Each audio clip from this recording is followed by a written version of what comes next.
Story king में आपका स्वागत है। नए नए वीडियो देखने के लिए चैनल को अभी सब्सक्राइब करें। एक बार एक बहुत बड़े संत अपने एक शिष्य के साथ दिल्ली से वृंदावन को वापस जा रहे थे। रास्ते में उनकी कार खराब हो गई। वही पास में एक ढाबा था।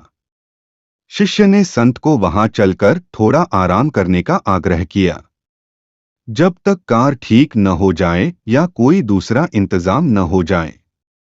ढाबे के मालिक ने जब देखा कि इतने बड़े संत उसके ढाबे पर आए हैं, उसने जल्दी जल्दी शुद्ध सात्विक भोजन तैयार करवाया और संत से आग्रह किया कि कृपा कर आप भोजन ग्रहण करें। संत ने बड़े ही विनम्र भाव से कहा कि वो सिर्फ भोग लगा हुआ प्रसाद ही पाते हैं। ढाबे का मालिक बहुत निराश हुआ और शिष्य भी दुखी था कि संत ने सुबह से कुछ खाया नहीं है। ठीक उसी समय एक और कार आकर वहां रुकी, जिसमें से एक दंपति लड्डू गोपाल जी को लेकर बाहर निकले और ढाबे के मालिक से कहा कि कुछ सात्विक भोजन तैयार करवा दीजिए, मेरे गोपाल जी के भोग का समय हो गया है।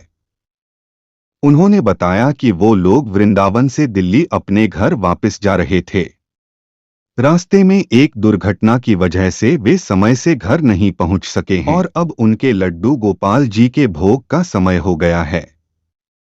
प्रभु जी की इस लीला को देखकर ढाबे के मालिक और शिष्य दोनों की आंखें भर आई।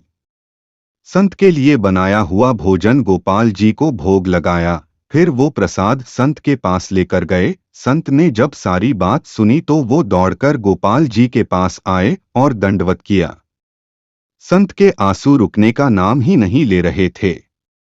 संत ने कहा, कन्हैया, आज तूने मेरे लिए इस ढाबे पर, जहां प्याज लहसुन की गंध से मेरे लिए ही बैठना कठिन हो रहा था, वहां तूने मेरे लिए आकार भोग लगाया कि मैं भूखा न रह जाऊं। धन्य है तू जो अपने तुच्छ से तुच्छ भक्त के लिए भी कुछ भी करने को तैयार है। उस संत ने प्रसाद को माथे से लगाया।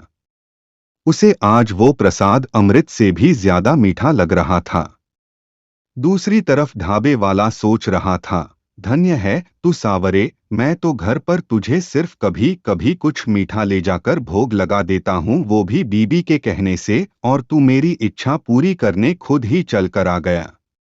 तेरी कृपा और करुणा का कोई पार नहीं है कान्हा।